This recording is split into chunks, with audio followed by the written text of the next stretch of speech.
Thank you very much. Honourable Speaker, my name is Lutaaya Geofrey, and I'm seeking for clarification. You have a supplementary question? The matter of Chapaka-Sensor Road requires someone who has ever used it during the rainy season. In fact, the information I would like to give the Honourable Minister. Do you have a supplementary question? Do you have something else to ask the Minister arising from the statement? Yes, whatever UNRWA is doing is not new. They have done it for years and years, but nothing changed. Whichever malam they put on that road is immediately going to be disrupted by the floods. So malam is just a painkiller on that road. For us, we are requesting for tarmac, not malam, because immediately it's going to be disrupted by the flood. That is my submission. Thank you so much. Honorable Ministers, your efforts are not working.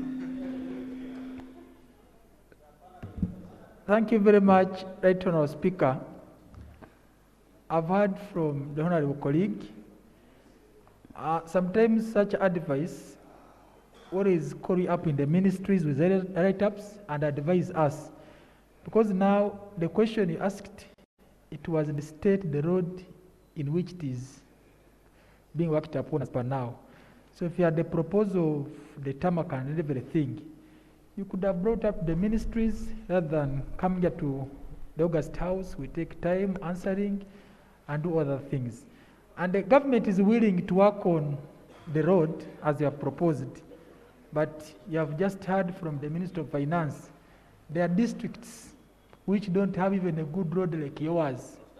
They have crops, cannot sell them, and they are unable to get an equipment unit. They work on these roads very fast. We need to be patient. As the Minister of Finance has said, there's no permanent situation, money will come, and these things will be worked on. Thank you very much. Thank you very much. Thank you, honorable members. Thank you very much. The next matter is not ready. Both the person who asked the question, Honorable Simwe Enos, Kabula County, and the Minister of Agriculture have agreed that will be better presented next week. And I have allowed them to do that, so that is not coming today. So the next item, which is redesignation of members of the sectoral and standing committees, that matter will not be handling today, and we may never handle it unless I see that there are lots of issues that require that we should do this. But don't speak for now. Let's talk. The government chief wants to respond. No, but we'll deal with it probably next week. After discussing it with the honourable member for Casilo as an issue that he needs to raise now quickly on the current situation. That Right Honourable Prime Minister, is for you. Yes, thank you, Right Honourable Speaker, giving me time. Right Honourable Speaker, I just wanted the Prime Minister to help Ugandans.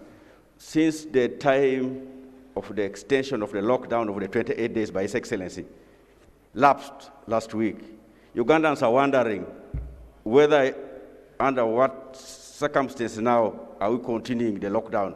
I happened yesterday to find some Ugandans exchanging with the police on the roadblock. They say the 28 days have elapsed.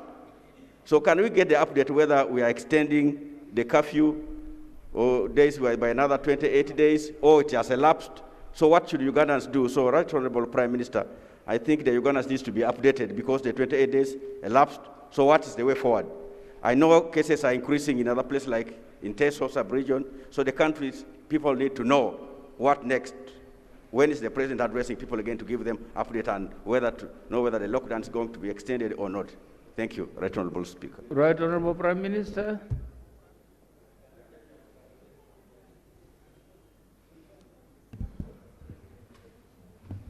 The Right Honourable Speaker, my brother has asked a very good question. I want to inform Ugandans that the cases of COVID-19 are going up. The only solution to this is vaccination. We have got chance that we now have access to vaccines. By October, by the end of October, we shall have got vaccines to vaccinate over 5 million people.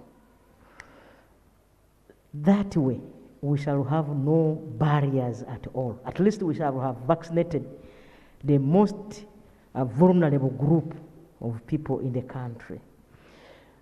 That is when we open our schools with no doubt of having our children transmitting the virus to the parents who can easily die. Brother, your question of roadblocks, we still have to endure with curfew until a certain time when we shall tell you we are safe through the Ministry of Health and our scientists. No, but Honorable Prime Minister, the issue is, can there be a communication to the public to that effect?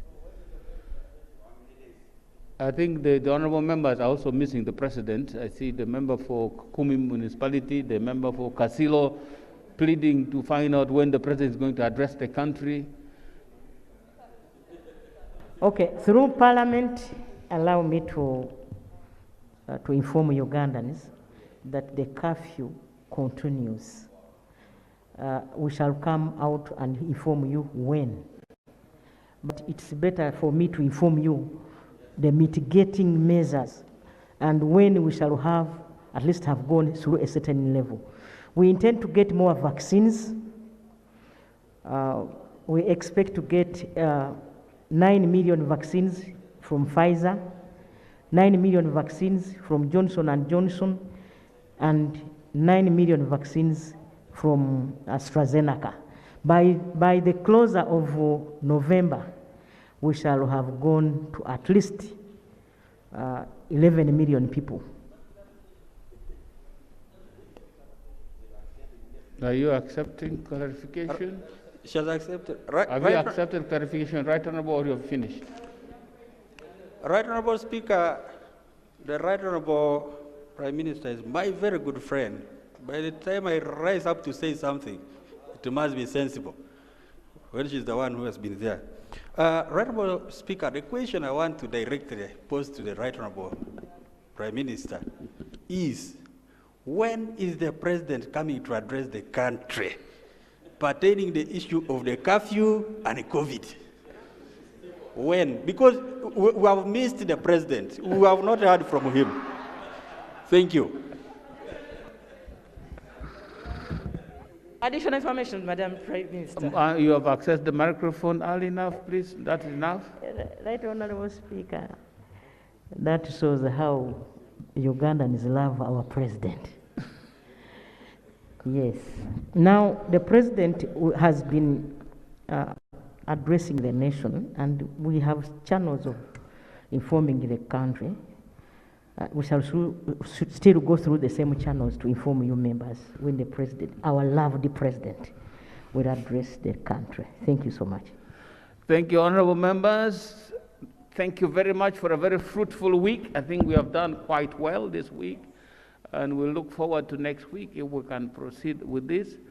Right Honorable Prime Minister, we are running out of business. We are running out of business, and you can see that we are now just trying to find business. Like I guided last time, our rules as amended are very clear, but saved business, they are not automatic.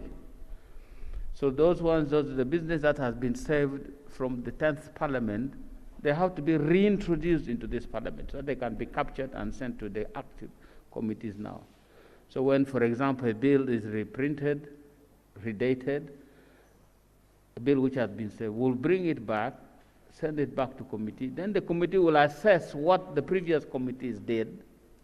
If they are satisfied with what the previous committee did, then they'll come and say, no, we own it half, they have done a good job, we'll move from here. But if they are not satisfied with what the other committee did, they'll say, no, we're starting from scratch.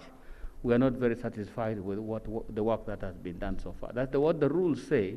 So it's not automatic that once it is saved, it is then there, it is in the House, because we don't have it in the 11th Parliament, and it has to be reintroduced so that we can send them to committees. So as of now, we don't have much business. So if the situation is going to continue, I would want to start the debate I proposed earlier of what, as Parliament, we think our contribution can be in the planning for the next 5 years. In our view, as representatives of the people, what do we want to see Uganda look like in 5 years, by the next election? What do you want Uganda to look like as members of Parliament?